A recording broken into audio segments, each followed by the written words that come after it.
네, 안녕하세요. 반갑습니다. 자, 오늘은 시그마 50mm f1.2 DGDN 아트렌즈 리뷰를 시작해 보도록 하겠습니다. 일단 외관만 딱 봤을 때도 상당히 인상적입니다. 손에 잡히는 느낌도 상당히 우수한 편이고요. 그리고 조리개 링이라든지 클릭 온오프, 그리고 조리개 링 잠금 장치, 초점 시프트 버튼, 전문가용 렌즈가 갖추고 있어야 될 기본적인 요소들을 모두 갖추고 있다라고 생각하시면 되겠습니다. 무게도 700g대로 가벼운 편이고 크기도 이 정도면은 조리개 1.2를 사용하는 렌즈 치고는 작은 사이즈라고 저는 생각을 합니다. 손으로 딱 받쳤을 때 느낌이 상당히 좋다 보니까 사진 촬영을 할 때 상당히 안정적으로 촬영할 수 있다는 점도 어떻게 보면 이 렌즈만이 가지고 있는 매력이라고 저는 생각을 해요. 사실 이제 렌즈가 크고 무거워지는 거는 제가 사진을 찍거나 뭐 그런 거 하는 데 있어 가지고는 저한테는 크게 문제가 되는 부분은 아니거든요.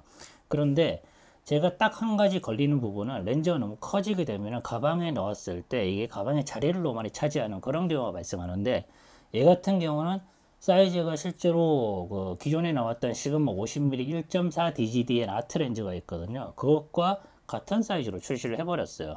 그래서 조리개 1.1을 가지고 있음에도 불구하고 효율성에서 상당히 강점을 가지고 있다. 어떻게 보면 이 렌즈를 이야기할 때 장점으로 이야기할 수 있는 부분이라고 저는 생각을 해요. 이 기능 떼고 저 기능 떼고 렌즈를 작고 가볍게 만든다. 이거는 시그마 아트 렌즈, 스포츠 렌즈에서는 적용되지 않는 이야기입니다. 이때까지 시그마 렌즈들을 쭉 이렇게 보게 되면은 무게를 늘리고 크기를 크게 만들지언정 화질이라든지 그런 부분들에 대해서는 절대로 타협하지 않는 모습을 실제로 보여줬었거든요. 그런데 이제는 이것들을 모두 갖추거나 혹은 업그레이드가 된 상태에서 무게와 크기까지 획기적으로 감소를 시켰습니다. 고사양의 렌즈답게 방진 방적 기능은 당연히 지원을 하고 있고요. 그리고 필터 구경은 72mm 필터를 사용을 합니다. 후드의 모양 같은 경우는 화형 모드를 채택을 하고 있고요. 그리고 버튼식이 들어가 있기 때문에 손쉽게 장착과 탈거를 할 수 있게끔 구조가 설계가 되어 있습니다. 다만 조금 아쉬운 부분은 원통형 후드를 이번에 채택을 만약에 이 렌즈에 했다라고 하게 되면은 무난하게 이렇게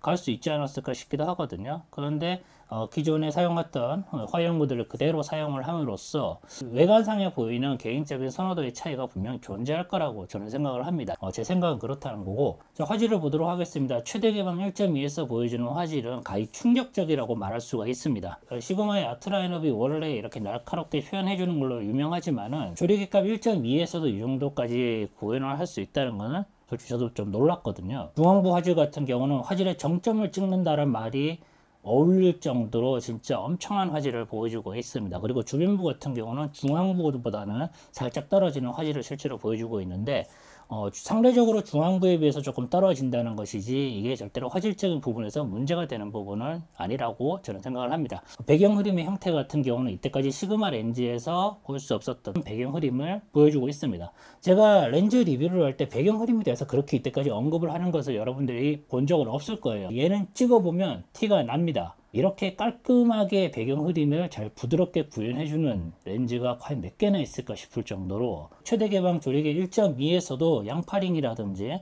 테두리에 뭔가 생긴다거나 회오리를 친다거나, 시그마가 사실 날카로움의 대명사지 이게 이제 보케라든지 부드러움에 관해서는 그렇게 좋은 평가를 받았던 렌즈들을 만들지 못했거든요. 그런데 이번에 시그마 50mm 1.2 렌즈 같은 경우는 선명함과 부드러움을 동시에 이렇게 딱 잡은 그런 렌즈라고 저는 생각을 합니다. 그러다 보니까 저렇게 최대 개방에서 사진을 찍어보게 되면 초점 맞은 곳은 정말 선명하죠. 배경이 흐려지는 것은 정말 부드럽게 흐려지다 보니까 배경 흐림 효과가 극대화되는 그런 느낌을 볼 수가 있게 되는 거예요. 그 렌즈 자체가 보여주는 그런 완성도, 이미지에 대한 품질은 상당히 완벽한 수준이라고 여러분들께서 판단하시면 되겠습니다. 제가 실제로 예전에 많이 썼던 조리개 값이 조리 최대 개방 1.4를 쓰든 1.2 렌즈를 쓰든 간에 2.2에서 2.0도 상당히 많이 사용을 하는 편이거든요. 저 같은 경우는.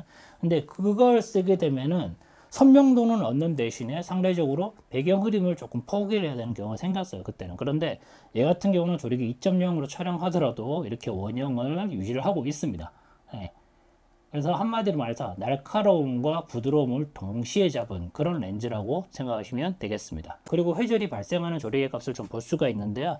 원체 기본적인 화질이 좋기 때문에 회절에 대한 의미를 크게 둘 필요는 없는 것 같습니다. 참고용으로 여러분들께서 보시면 되겠습니다. 그리고 조리개별 빛 갈라짐의 형태도 여러분들께서 현재 보고 계시는데, 야경 사진은 뭐 이걸로 야경 사진을 전문적으로 찍을 수 있는 렌즈는 분명히 아니지만, 그래도 이걸로 야경 사진을 찍을 때 이런 부분들은 참고할 수 있는 부분이 아닌가 싶기도 합니다. 플레어 억제력 같은 경우도 엄청나게 뛰어난 편입니다. 이제 태양을 이렇게 정면으로 완전히 받는 상태에서 최대 개방에서 촬영을 한번 해봤는데, 이렇게 촬영을 할 경우에 이제 플레어가 안 생길 수가 없죠. 이 상황에서 안 생기는 렌즈는 없습니다. 예, 다 생기는데, 우리가 일반적으로 사진을 찍을 때, 그러니까 상식선에서 우리가 보편적인 상황에서 역광이라든지 그런 사진을 찍는 상황이라면 플레어를 관찰하기가 생각보다 쉽지가 않습니다. 그렇기 때문에 플레어 억제력이 있어서만큼도 정말 우수한 수준이다 라고 생각하시면 되겠습니다. 그리고 리니어 모터를 얘도 당연히 탑재를 하고 있습니다. 그래서 리니어 모터를 탑재한 거에 대해서 장점이다 라고 말하기보다는 고급 렌즈답게 그런 모터가 들어갔다 라고 이해하시면 될 것 같고요. 그러다 보니까 속도라든지 그다음에 정숙성 그런 것들을 잘 구현을 하게 되죠. 현재 이제 원거리에서 근거리로 왔다 갔다 하면서 초점을 잡고 있는데, 원거리, 근거리 전원 속도도 정말 빠른 편이라고 보시면 될 것 같고요. 그리고 동체 추적 상황에서 피사체를 따라가는 능력, 그것도 역시 마찬가지로 정말 뛰어난 편입니다.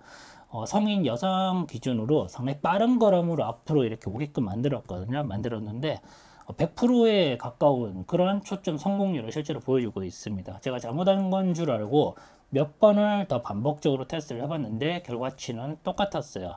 단 이제 참고사항으로 조금 아셔야 되는 부분은 초당 10연사에 알파7 알프로 테스트를 했기 때문에 연사속도가 빠른 카메라를 쓸 경우에는 이 결과치가 조금 달라질 수 있는 부분도 여러분들께서 참고를 하시면 되겠습니다. 그리고 이제 소니 카메라를 보게 되면은 초당 15연사를 넘어가는 카메라, 그러니까 동체 추적을 하면서 15연사를 넘어가는 카메라들이 있잖아요. 그런 카메라들을 사용할 경우에 AFC 모드죠. 거기에서 최대로 끌어낼 수 있는 속도가 초당 15장입니다. 그러니까 리미트를 걸어놨어요. 이건 사실 소니와 이제 기술 협약 때문에 이렇게 된 것 같은데, 어쨌든 간에 이런 부분들이 있으니까 여러분들께서 참고를 하시면 될 것 같습니다. 그런데 이 렌즈 같은 경우는 특성을 좀 알아야 되겠죠. 이걸 가지고 초당 15연사 이상을 쓰는 상황이 얼마나 있을까? 요거는 이제 여러분 스스로 좀 판단해 볼 부분이라고 저는 생각을 하고요.